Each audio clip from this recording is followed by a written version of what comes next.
नमस्कार दोस्तों।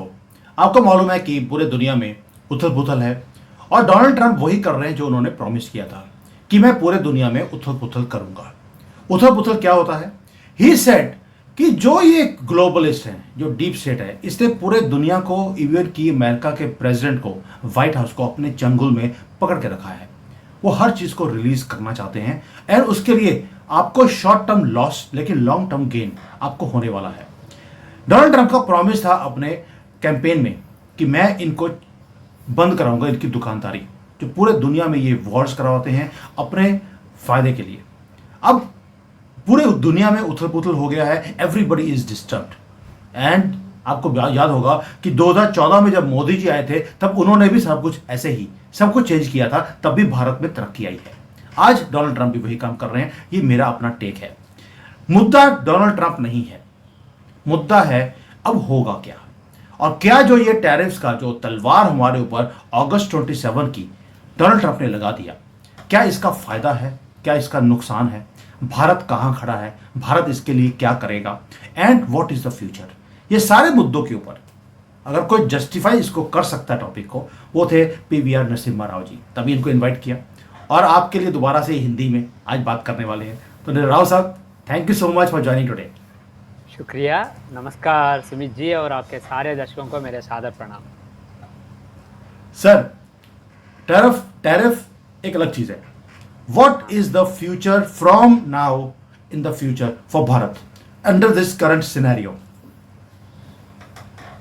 अगर हम लॉन्ग टर्म पर्सपेक्टिव से देखते हैं तो ये एक बात बिल्कुल साफ है मेरी नज़र में, वो है कि भारत आगे जाने वाला है, भारत ऊपर जाने वाला है। भारत जो शायद 1000 साल तक गुलामी में भारत ने गुजारा है, पिछले 1000 साल पहले जो लोग पर्शिया से आए उनकी गुलामी हो गई, और फिर से जो यूरोप से आए उनकी गुलामी हो गई। भारत आज़ाद तो हो गया 1947 में, मगर ये पीरियड जो है 2020 से लेकर 2040 तक, ये पीरियड है जो रियली भारत को आज़ाद कर सकता है, जो भारत की स्वतंत्रता को एक नए मोड़ पे ले जा सकता है। ये पीरियड 2020 से लेकर 2040 तक का period. So temporarily ups and downs हो सकते हैं थोड़े, एज यू सेड उथल पुथल। अगर संसार में उथल पुथल है तो भारत में भी थोड़ा उथल पुथल हो सकता है, मगर लॉन्ग टर्म पर्सपेक्टिव से देखें तो ये भारत के लिए बहुत इम्पॉर्टेंट, बहुत ही इंटरेस्टिंग टाइम है। और ये भी इंटरेस्टिंग बात है कि भारत को अब लीड कर रहे हैं बीजेपी के नरेंद्र मोदी जी। जैसे बुद्धि कर्मानुसारिणी, जब आपके पतन का समय आता है तो आप गलत डिसीजंस लेंगे। लोग जो देश में रहते हैं, जो वोटर्स, वो गलत डिसीजंस लेंगे। जो नेता चुने जाते हैं वो गलत डिसीजंस लेते हैं। तो जब it is the time to fall. On the other hand, जब ये आपका ऐसा वक्त है जब आप ऊपर जाने वाले हैं, तब आपकी बुद्धि अच्छी तरह काम करेगा, बुद्धि भ्रष्ट नहीं होगा, बुद्धि वेरी क्लियर होगा, और वोटर्स अच्छे डिसीजंस लेंगे, नेता अच्छे डिसीजंस लेंगे। और भारत का भाग्य यह है कि नरेंद्र मोदी जी का थोड़ा सा सेंसिटिव टाइम था 2024 में। वो हार भी जा सकते थे, वो बहुत ही नाजुक वक्त था, मगर भारत का वक्त अच्छा है, इसलिए उन्हीं को चुना गया। वो ही प्राइम मिनिस्टर है, प्रधानमंत्री है भारत के। और India is in right hands. जो भी उथल पुथल दुनिया में हो रहा है अभी जैसे आपने बताया था, इस वक्त भारत को अच्छे लीडरशिप की ज़रूरत है। और डेफिनेटली नरेंद्र मोदी जी, अजित डोवल जी, राजनाथ सिंह जी और जयशंकर जी, ये सारे बहुत ही काबिल नेता लोग हैं, और उन्हें स्वार्थ नहीं है। वो भारत को दुनिया के सबसे श्रेष्ठ देशों में खड़ा करना पसंद करते हैं। और सारी जो whatever the thinking they have, whatever effort they have, everything is directed towards making India rise. और एक बात कहना चाहता हूँ, आपने जो कहा था, वो जो भी डोनाल्ड ट्रंप कर रहे हैं, उसके उसके उसमें कुछ अच्छे-अच्छे कारण हैं, जैसे जैसे आपने बताया था, डीप स्टेट को डिस्टर्ब करना, जो ग्लोबलिस्ट रेजिम है, जो IT industry, defence industry, pharma industry, ऐसे सारे इंडस्ट्री में उनके काबू में हैं, और वो जो भी करना चाहते हैं दुनिया में, वो कर सकते हैं। उनका ग्रिप जो है, उस ग्रिप को हिला के उन सेक्टर्स को फ्री कराने की कोशिश है। ये अच्छा ये अच्छा लाइन है। कोई भी इस तरह बात करना मैंने नहीं सुना था। एक अच्छा लाइन है आपका, मगर ये एक बात है, अगर आप थोड़ा कॉम्प्लिकेटेड स्ट्रैटेजी को पकड़ के कुछ कुछ कॉम्प्लिकेटेड चीज़ करना चाहते हैं, तो मिसकैलकुलेशन भी हो सकता है। जिस तरह आपने कैलकुलेट किया है, उस तरह वो पैन आउट नहीं भी हो सकता है। मेरा मानना ये है कि जैसे जैसे मैंने कहा था, भारत के लिए ये ऊपर जाने का वक़्त है, उसी तरह अमेरिका के लिए, यूएस के लिए ये धीमी-धीमी गति से नीचे जाने का वक़्त है। Of course US will not fall completely, US collapse नहीं होगा। मगर जो भी यूके के साथ हुआ था 1940s और 1950s में, वो यूएस के साथ 2020 और 2040 के बीच के पीरियड में होने होने वाला है। ये लॉन्ग टर्म मुंडेन चार्ट से ये पता चलता है। सो यूएस के लिए ये अच्छा वक़्त नहीं है। और जो डोनाल्ड ट्रंप जी हैं, उनके लिए भी वो नाज़ुक मोड़ पे खड़े खड़े हैं। उनके राशि राशि कुंडली के हिसाब से जो दशा कैलकुलेट कर सकते हैं, उससे उनका बुरा वक़्त शुरू हो गया था कुछ साल पहले। मगर दशांश चक्र जो है, दशांश कुंडली, वो करियर को दिखाता है। उसमें अच्छी दशा चल रही है उनका, इन बेस्ड ऑन तारा दशा ऑफ दशांश चक्र, वो राहु दशा में है अभी-अभी। वो इस साल में ख़त्म हो जाएगा, दिसंबर में ख़त्म हो जाएगा। और राहु उनका पंचमाधिपति है। पंचम जो है, वो पावर को इंडिकेट करता है। सो पंचमाधिपति राहु की दशा है, मगर वो ख़त्म होके गुरु की दशा शुरू होगी अगले जनवरी में। और गुरु हैं उनके तुला लग्न से पापी इन दशांश चक्र, और वो भाग्यस्थान में है।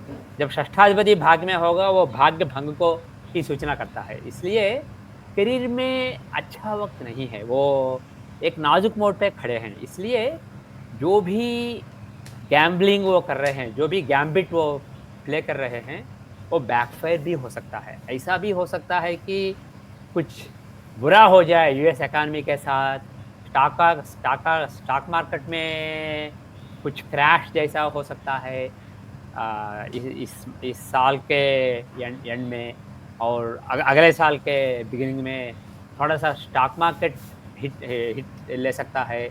और उनके जो शत्रु हैं, उनके जो दुश्मन हैं, क्योंकि बहुत सारे दुश्मन हैं उनके, not only in the democratic party, मगर उनके पार्टी में भी उनके दुश्मन हैं।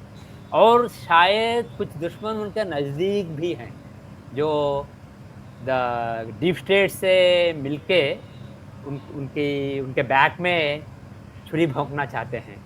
तो उस तरह के लोग उनके साथ हैं। और टाइम भी इस साल तो अच्छा है उनके लिए, मगर दिसंबर के बाद he is very susceptible, he is very vulnerable. इसलिए मुझे ऐसा लगता है कि जो भी वो उन्होंने कैलकुलेट किया है, वो वैसा प्लान हो होता नहीं भी हो सकता है, वैसे कहूँगा। जैसा उन्होंने प्लान किया है, वैसे नहीं होने की भी संभावना है, और वो शायद मोर लाइकली है। और नाउ अब हम भारत की बात करें, तो जैसे मैंने कहा था, भारत का अच्छा वक़्त चल रहा है। So even challenges are opportunities. जब आपका अच्छा समय चल रहा है, जो भी चैलेंजेस आपके सामने प्रकटित होते हैं, वो भी आपको ऊपर जाने के लिए लाइक स्टेट्स बन जाते हैं। तो अ, ये जो 50% के टैरिफ लगाया ट्रंप ने, शायद sum up and down movement होगा, ये फाइनल नहीं है, क्योंकि 2025 और 2026 वेरी अनस्टेबल पीरियड है। इस पीरियड में लोग डिफरेंट डिफरेंट चीज़ें ट्राई करेंगे and these things may not be permanent, whatever comes up is not necessarily permanent, so we should not be swayed. जो भी हो रहा है, don't think that it is permanent, वो उसमें कुछ बदलाव आ सकता है। So there may be after some negotiation Bharat और यूएस नेगोशिएट कर सकते हैं, और नेगोशिएशन के बाद ऑफ कोर्स जो भी बातें भारत और यूएस के बीच है, like agriculture, dairy, there are some things that are very very critical. ऐसी मौलिक बातों में भारत कॉम्प्रोमाइज़ नहीं करेगा, मगर थोड़े कॉम्प्रोमाइज़ेज़ भारत भी कर सकता है, और शायद ट्रम्प चाहता है कि एक डील बने, एक अच्छा डील बने भारत से। सो अगले महीनों में, कुछ महीनों में, इमीडिएटली प्रोबेबली नहीं होगा, मगर अगले कुछ महीनों में भारत और यूएस के बीच में कुछ समझौता होके एक ट्रेड डील भी बन सकता है। मगर एक बात तो सच है, 2025 और 2026 जो भी होता है इस पीरियड में, वो परमानेंट शायद नहीं है, वो वेरी टेम्पररी है। There be lot of twists and turns. ऐसा लगता है कि ये इसका दुश्मन है, मगर वो मिल जाएँगे अगले साल। ऐसा लगता है कि ये दोनों बहुत बहुत नज़दीकी दोस्त हैं, मगर अगले साल वो फिर से अलग दुश्मन। हो सकते हैं। हाँ, दुश्मन हो सकते हैं या जस्ट अलग हो सकते हैं। ये वेरी नाज़ुक टाइम है, वेरी अनस्टेबल टाइम है, तो जो भी हो रहा है, उसे बहुत सीरियसली नहीं लेना। By 20 mid 2026 also there will be clarity, जो जिसके साथ जो है, जिसका खेल क्या है, ये सब क्लियर हो जाएगा सेकंड हाफ ऑफ 2026 तक। अब तो lot of moving pieces, lot of flux, lot of changes, so don't take things too seriously. And one more thing, अब तो भारत चीन और रूस के नज़दीक आ रहा है, बिकॉज़ ऑफ ट्रम्प। मगर I don't expect it to be a long term thing. मुझे ऐसा लगता है कि ये टेम्पररी डेवलपमेंट है। In the long run Bharat और यूएस समझौता कर लेंगे, और भारत का जो नज़दीकी है चीन से, वो उसमें थोड़े टेंशन आ जाएँगे, क्योंकि चीन एक राइज़िंग इकॉनमी है, भारत भी एक राइज़िंग इकॉनमी है, और दोनों एक ही रीजन से हैं, सो उनके बीच में एक क्लैश है, इकोनॉमिक क्लैश है। और जिन देशों में चीन डोमिनेट करना चाहता है, भारत भी उन्हीं देशों में डोमिनेट करना चाहता है, like Myanmar, Bangladesh, Nepal, Sri Lanka, all these countries. चीन की आँख है उन पे, चीन की नज़र है, और भारत का स्ट्रैटेजिक इंटरेस्ट है उन पे, उनमें, उन देशों पे इन्फ्लुएंस लगा रखने का। इसलिए ये जो दोस्ती है अभी-अभी, चीन प्ले कर रहा है भारत को। अमेरिका के अगेंस्ट भारत को प्ले करने की कोशिश करेगा चीन, और भारत को भी वही करना चाहिए, क्योंकि in the end this is not about right and wrong. In geopolitics it's all about तुम्हें क्या चाहिए, उन्हें क्या चाहिए, उन्हें क्या चाहिए, और कैसे प्ले कर सकते हैं। सो यूएस के पास बहुत सारे कार्ड्स हैं, और भारत भी ब्रिक्स और आरआईसी एंड चीन, Russia, all these cards Bharat also has been accumulating. UK के साथ ट्रेड डील कर दिया, और शायद कुछ और देशों के साथ ट्रेड डील करेगा भारत, और चीन और रूस के साथ बहुत क्लोज होने का कुछ नाटक रहेगा। और वो ट्रम्प को, और मोर देन ट्रम्प, जो भी लोग ट्रम्प के अराउंड हैं, जो भी geopolitics experts Trump around Trump हैं, वो लोग उनको कुछ झटका लगेगा। वो नहीं समझ पाएंगे, और उन्हें लगेगा कि Bharat is going too far, India is going too far, और ये यूएस के इंटरेस्ट में नहीं है। इसलिए भारत को अभी अपने कार्ड्स दिखाने की ज़रूरत नहीं है। भारत को नेगोशिएट करना है यूएस के साथ, keep negotiating, and I am pretty sure they are negotiating behind the scenes. But the thing is, whatever sticking points are there, no need to make big compromises, make only थोड़े-थोड़े compromises कर सकते हैं, मगर big compromises करने की ज़रूरत नहीं है। Because in the worst case, even if US does not budge and let's say 50% goes to 100 75% 100% or even more, Bharat का लॉस बहुत लिमिटेड है। जो लोग प्रवासी भारत जो भारतीय जो अमेरिका में रहते हैं, उनके लिए दामें बढ़ जाएँगे और उनके लिए न्यूसेंस होगा। मगर भारत के लिए if you look at the trade numbers etcetera, Bharat के बहुत सारे ऑप्शंस है।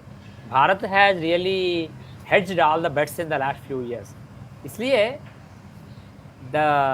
Bharat need not be desperate, India doesn't need to be desperate. So desperation नहीं दिखाते हुए कामली नेगोशिएट करना है यूएस के साथ, और चीन और रूस के साथ भी नेगोशिएट करके उनसे नज़दीकी बढ़ाते हुए यूएस को और नर्वस कराना है, क्योंकि तब यूएस बेटर डील बनाएगा। सो माई थिंकिंग इज, जो भी मोदी जी, डोवल जी, राजनाथ सिंह जी और जयशंकर जी जो भी वो कर रहे हैं, वो लॉन्ग टर्म प्लानिंग है और वो अच्छा डील बनाना चाहते हैं। वो यूएस के साथ कट ऑफ नहीं करना चाहते हैं, वो अच्छा डील बनाना चाहते हैं, मगर वो यूएस को मोर कॉम्प्रोमाइज़ करने को लिए फोर्स करना चाहते हैं। इसलिए वो चीन को एक कार्ड बना के, एक ट्रम्प कार्ड बना के ट्रम्प के अगेंस्ट यूज़ करना चाहते हैं, और रूस को भी।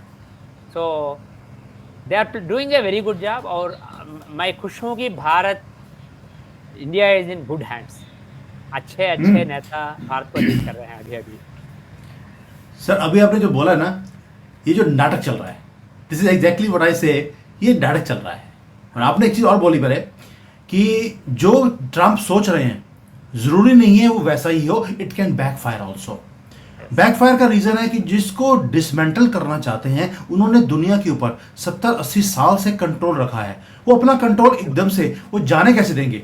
They will also counter back, and counter होना शुरू हो गया है। आप देखिए, जैसे उन्होंने, ट्रम्प ने अनाउंस किया कि 50% का टैरिफ भारत पे लगेगा, दे वर जंपिंग, दे वर डांसिंग। लेकिन जैसे ही भारत ने अपना कार्ड खेला, आपने वर्ड यूज किया था, भारत अपने कार्ड्स को बहुत अच्छी तरह से खेलेगा। हम चाइना के साथ हमने बात कर ली, और चाइना का जो वांगी है वो भारत में आ रहा है। मोदी जी चाइना में जा रहे हैं, और चाइना ने अनाउंस किया, पुतिन जी भारत आ रहे हैं। तो ये है, जैसे ही ये न्यूज आई है, अमेरिका के जो मीडिया है, जिसको ग्लोबलिस्ट, जो डीप स्टेट है, कंट्रोल करता है, उन्होंने बोलना शुरू कर दिया ट्रम्प को कि प्लीज बैकफायर। अगर भारत रशिया और चाइना के साथ मिल गया तो हमारी दुकानदारी बंद हो जाएगी, because these 3 countries they control 35% of the world trade.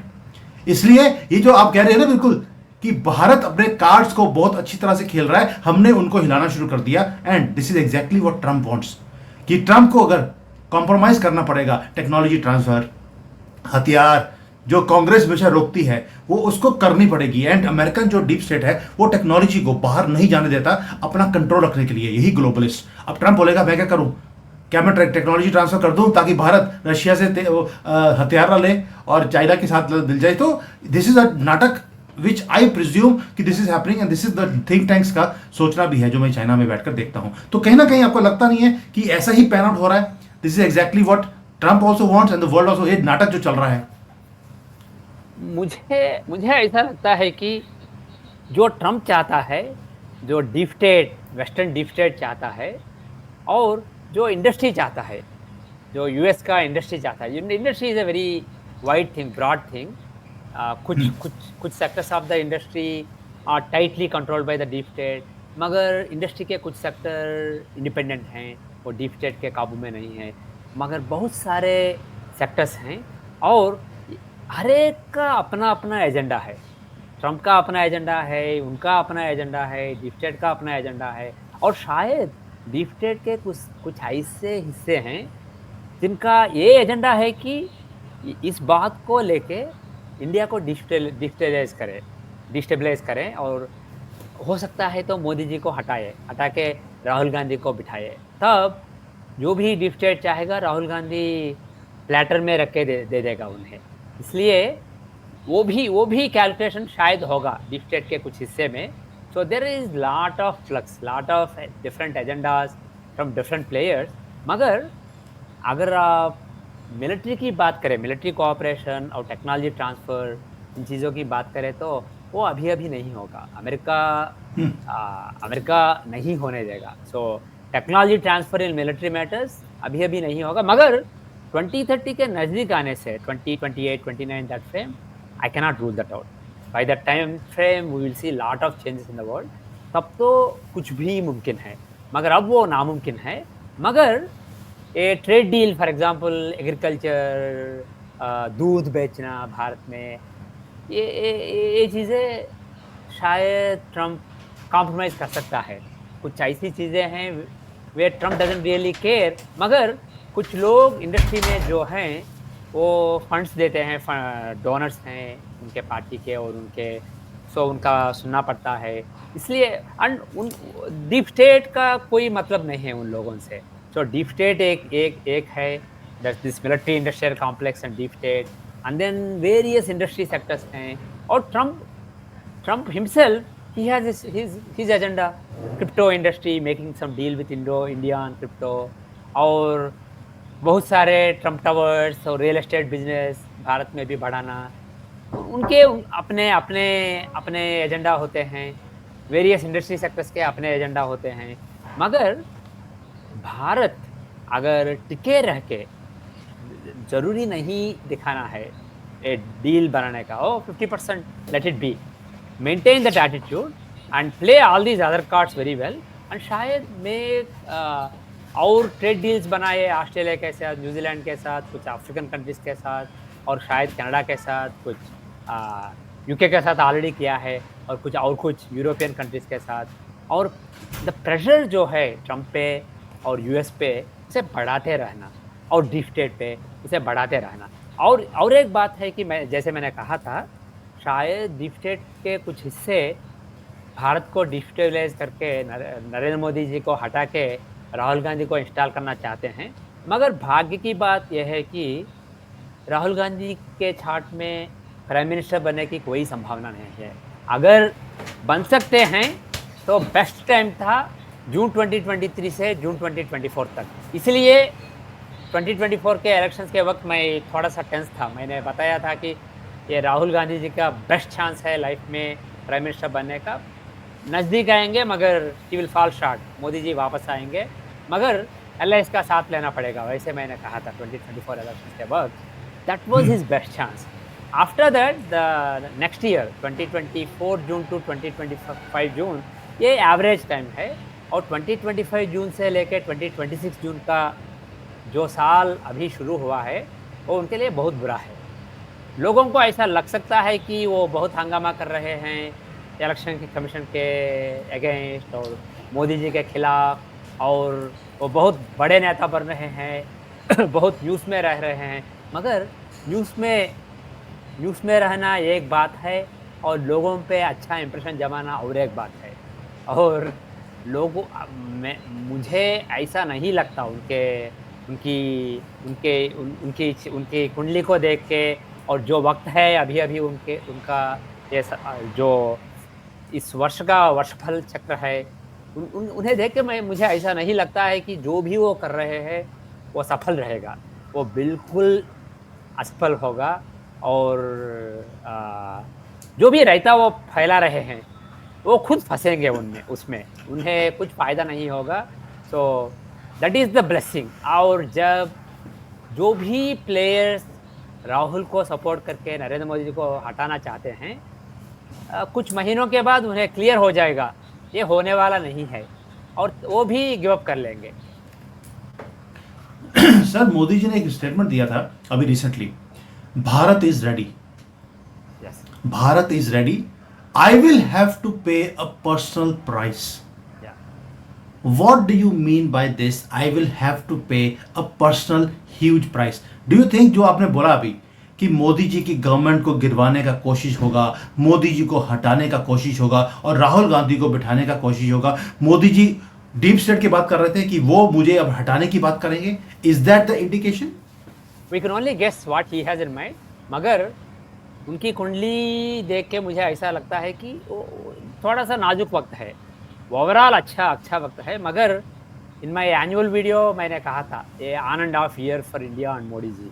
सो कुछ कुछ अप्स होंगे और आल्सो कुछ डाउन्स होंगे। ये थोड़ा प्रेशर रहेगा क्योंकि उनका वृश्चिक राशि है, जैसे डोनाल्ड ट्रंप का भी है, वृश्चिक राशि है और अष्टम में गुरु हैं और दशम राशि कर्मस्थान में केतु हैं। जब केतु कर्मस्थान में होता है कुछ टेंशन्स हो सकते हैं करियर में एक फॉल की भी संभावना है। जब केतु कर्मस्थान में जहाँ भी केतु मौजूद हैं उसे तोड़ देता है, उस भाव को तोड़ देता है। अब कर्म भाव में है सो करियर को हानि पहुंचा सकता है केतु। और गुरु अष्टम में है मगर उनकी दशाएं बुरी नहीं हैं, दशाएं अच्छी हैं। और मोर इम्पॉर्टेंटली द वर्षफल चक्र और तिथि प्रवेश चक्र, द एनुअल चार्ट्स, द वार्षिक सोलर एंड लूनार चार्ट्स वो अच्छे हैं, इसलिए overall he is fine. All जो भी उन्हें हटाना चाहता है नाकामी पाएगा मगर कोशिश तो होगा क्योंकि सी ये let's take a step back. US economy has been slowing down for a long time. लोगों if you look at the stock market the numbers keep going up मगर जो भी यूएस में रह रहे हैं उन्हें ऐसा लगता है लोगों को कि कुछ अच्छा नहीं चल रहा है। जो भी 1990s में था, जो भी गुजरे सालों में था वो अब नहीं रहा। यूएस इज स्ट्रगलिंग, ये फीलिंग है लोगों के मन में, इसीलिए पार्टी बदल रही है हर एक इलेक्शन में। 2012 वाज द लास्ट इलेक्शन जब एक पार्टी ने प्रेसिडेंसी को रिटेन किया था।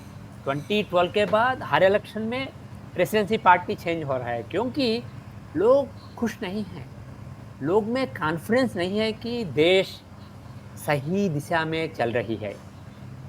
जब मैं लोग बोलता हूँ basically majority of the country. So there is if you look at all the opinion polls there is lot of angst in America. This has been going on since Obama's second term and it continued in Trump's term, it continued in Biden's term, it is continuing now.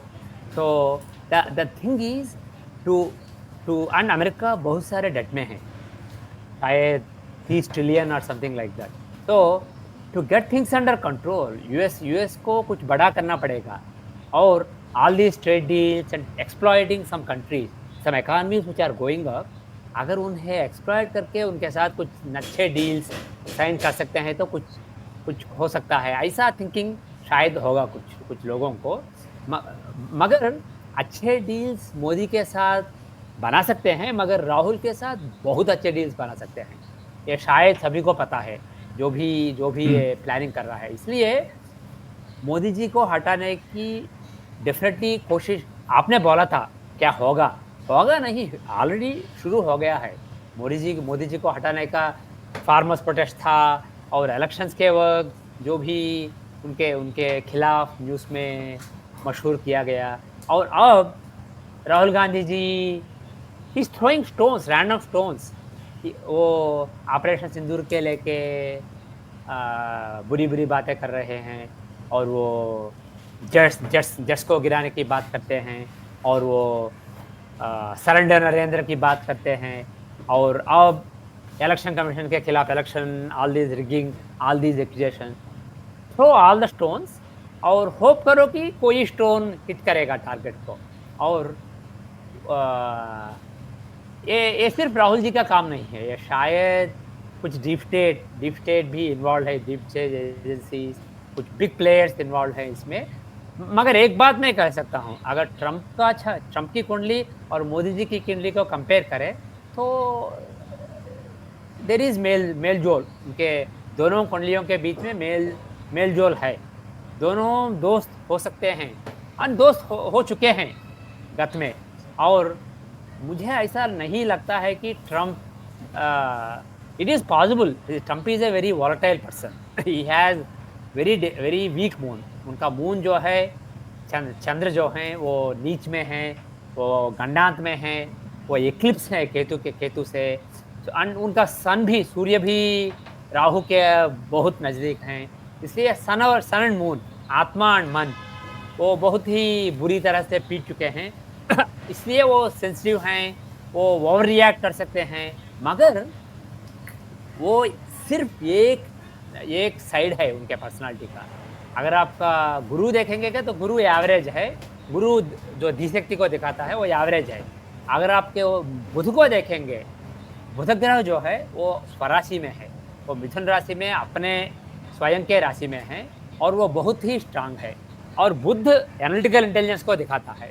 जो भी आप सोचते हैं, smart, all the smarts, intelligence, calculations, वो mercury दिखाता है। और उनका मरकरी बहुत स्ट्रांग है, एक्सट्रीमली स्ट्रांग, इसलिए वो कैलकुलेट कर सकते हैं। वो फूल नहीं है। अभी अभी मैं इंटरनेट पे बहुत सारे मीम्स देख रहा हूँ उनके ऊपर, जैसे वो फूलिश हैं, इडियट हैं। वो इडियट फूल नहीं है, वो बहुत ही नहीं। इंटेलिजेंट आदमी है। नॉट वाइज, बिकॉज जो गुरु ग्रह विजडम देता है और बुध इंटेलिजेंस, लॉजिकल इंटेलिजेंस देता है। उनके पास जो कैलकुलेट करने का एनालिटिकल एंड लॉजिकल इंटेलिजेंस है वो बहुत सारा है। विजडम नहीं है बट इंटेलिजेंस है। बट वो ओवर रिएक्ट कर सकते हैं, उनका मन बहक जाता है कभी कभी।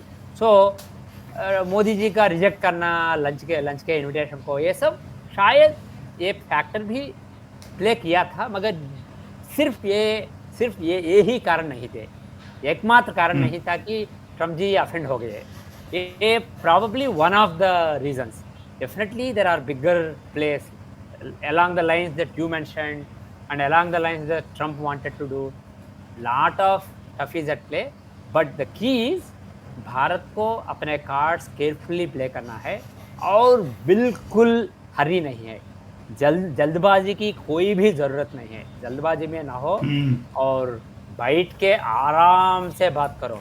और ये ट्रेड डील अगर ड्रैग हो गया और उसका यूएस इकॉनमी पे थोड़ा असर पड़ गया, तो ये एक्चुअली भारत के इंटरेस्ट में है, भारत के लिए अच्छा है। तो भारत को सारे कार्ड्स प्ले करते रहना चाहिए। सर, आपने एक चीज़ बोला था कि मोदी जी को हटाने की कोशिश की जाएगी। राहुल गांधी की जो पार्टी है कांग्रेस, उन्होंने बोलना शुरू कर दिया है कि सितंबर में मोदी जी प्रधानमंत्री नहीं रहेंगे, खड़गे जी प्रधानमंत्री बनेंगे। अब उन्होंने खड़गे का लाभ लेना शुरू कर दिया है। उन्होंने जो खुद खड़े होते हैं उनको वो प्रधानमंत्री बनाना चाहते हैं और राहुल गांधी का नाम नहीं लिया कि राहुल गांधी प्रधानमंत्री बनेंगे। तो आपको लगता है कि कहीं ना कहीं मोदी जी को हटाने की जो प्लानिंग है ऑलरेडी कांग्रेस को दे दी गई है और उन्होंने बड़पोलेपन में बोलना भी शुरू कर दिया कि मोदी जी प्रधानमंत्री नहीं रहेंगे? Is that possible? I am afraid जो टूल किट है डीप स्टेट का, वो अभी एक्टिवेट हो चुका है।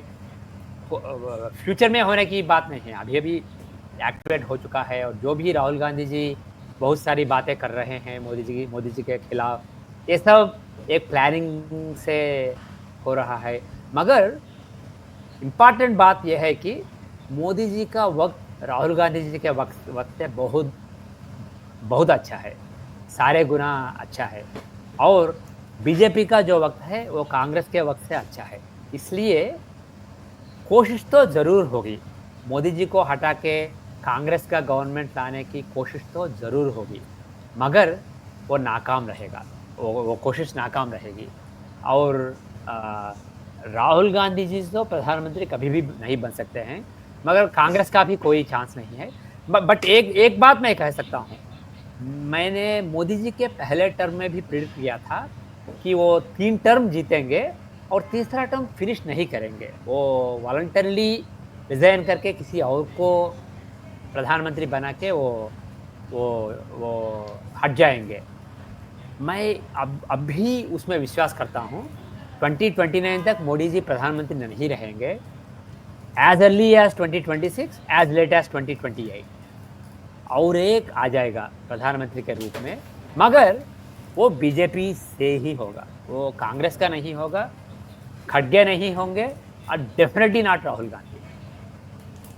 चलिए, ये तो आपने जिसको बोलते हैं ना, लोगों ने आज आपको थैंक्स बोलना है। थैंक्स ऋषिपर राव जी, आपने ये सबसे खुशी वाली बात आपने बता दिया है। सर, लास्ट क्वेश्चन कि जो एनआरआईज हैं, मुझे कई एनआरआईज जो हमारे वीडियोस को देखते हैं, उन्होंने बोला है कि एनआरआईज का क्या होगा, जो H1B वीज़ास को वो अमेरिकन प्रेसिडेंट कैंसिल करने की बात बोल रहे हैं। आखिरी क्वेश्चन है, I know that already you getting late, इसका बस बता दीजिए कि what they should do. They should worry, they should come back to India, is there visas going to be renewed, और इसको डिसमेंटल करते करते, डीप स्टेट का जो कंट्रोल है सिलिकॉन वैली का, उसको डिसमेंटल करते करते कहीं इंडियंस डिसमेंटल ना हो जाए अमेरिका से।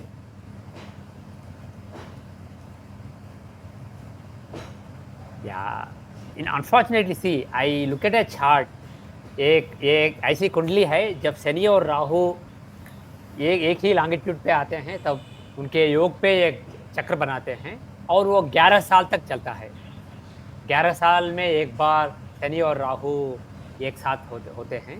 सो अप्रैल 2025 में पिछली शनि राहु युति हुई थी और उस कुंडली में अगर आप यूएस की कुंडली वाशिंगटन डीसी में वो कुंडली बनाए तो उसमें शनि, राहु और शुक्र और एक ग्रह, मुझे आई फॉरगॉट, 4 ग्रह हैं, वो 12th हाउस में हैं। इसलिए दिस शनि राहु युति कुंडली ये वो बात दिखाता है। शनि ग्रीफ, सैडनेस, ये सारी बातें दिखाता है और Rahu frustration, feeling of being deceived, ये सब दिखाता है। इसलिए शनि राहु युति का चक्र अगले 11 साल में किस तरह के ट्रेंड्स होंगे लोगों के मन में, ये sadness, deception, all these things कैसे प्ले करेंगे वो दिखाता है। उस कुंडली में 12th हाउस पे बहुत सारा असर है। 4 ग्रह हैं इंक्लूडिंग शनि, राहु और शुक्र ग्रह जो पैशन को दिखाता है, जो देशभक्ति को दिखाता है, वो भी शनि और राहु के साथ मौजूद है। इसलिए मुझे ऐसा लगता है कि जो एंटी इमिग्रेंट सेंटिमेंट यूएस में अभी शुरू हो गया है पिछले कुछ सालों में, ये 2025 अप्रैल से बढ़ेगा और जो H1B वीज़ा के खिलाफ जो बात हो रही है यूएस गवर्नमेंट में, मेरा फियर है कि ये बढ़ता जाएगा, ये टेम्पररी नहीं है। इससे सिलिकॉन वैली को बहुत नुकसान होगा और यूएस इंडस्ट्री को बहुत नुकसान होगा। सो जो भी टेक्नोलॉजिकल इंडस्ट्री है यूएस में, वो डेफिनेटली इसे रिजेक्ट करेंगे, मगर क्या करेंगे, वो शायद कुछ डोनेशंस देना बंद करेंगे, मगर मुझे ऐसा लगता है कि लोगों का सेंटिमेंट इसके अगेंस्ट है और जो भी लोग ट्रम्प जी को सपोर्ट करते हैं वो तो एंटी इमिग्रेंट थे ही पहले से। तो and I don't think Trump is going back on this. And JD Vance, वो एक उनकी वाइफ भी एक एनआरआई की बेटी हैं, वो भी एंटी इमिग्रेंट बातें करने लगे हैं। मुझे ऐसा लगता है, और जैसे मैंने बताया था कि शनि राहु युति चक्र, युति कुंडली of Washington DC for the next 11 years, इसमें भी ऐसा लगता है कि एंटी इमिग्रेंट सेंटिमेंट और देशभक्ति देश में बढ़ता जाएगा। इसलिए जो भी वीसा पे हैं, बी केयरफुल। आपका वीसा रिन्यू हो सकता है या कुछ तकलीफें आ सकती हैं, मगर I will not say that H1B will completely go away, obviously, मगर H1B प्रोग्राम को और भी टाइट बनाया जाएगा और इंडस्ट्री का कुछ नुकसान होगा उससे। और जो भी लोग H1 पे आ रहे हैं उन्हें दोबारा सोचना चाहिए, क्योंकि यहाँ आके लाइफ बना के everything can be destabilized one day. So be careful coming to US on H1B visa. और जो भी यहाँ ग्रीन कार्ड पे हैं या सिटीजनशिप पे है, ग्रीन कार्ड से सिटीजनशिप तक जाने का जो भी रास्ता है, शायद उसे और मुश्किल बना सकते हैं ये लोग, क्योंकि इन जनरल अगले 11 साल एंटी इमिग्रेंट सेंटिमेंट बढ़ता जाएगा यूएस में। So be careful, keep that a factor in your mind. But the any violence against immigrants, etc. See, we see some isolated incidents, and they come in the news, and everybody thinks. For example, people जो America में नहीं रहते हैं, वो news देख के समझते हैं कि अमेरिका में हर जगह शूटिंग्स चल रही हैं। हाँ, सम शूटिंग्स होते हैं और न्यूज़ में आते हैं, मगर इतना कॉमन नहीं है जैसा लोग सोचते हैं अमेरिका के बाहर। जैसे इंडिया में, भारत में अगर कोई रेप का न्यूज़ आता है तो फॉरेन मीडिया में उसे बहुत ही मशहूर किया जाता है और यहाँ के लोग समझते हैं कि भारत में कॉमनली रेप्स हो जाते हैं। ऐसा नहीं है। जो न्यूज़ अखबार में दिखाया जाता है या मीडिया में, सोशल मीडिया में बहुत ही कवरेज मिलता है जिस न्यूज़ को, वो शायद रिप्रेजेंटेटिव नहीं है कि वास्तविकता क्या है. सो immigrant in general, anti-immigrant sentiment will keep going up, and there will be some isolated incidents of violence, but मुझे ऐसा नहीं लगता है कि इमिग्रेंट्स को यूएस से भाग जाना चाहिए अभी.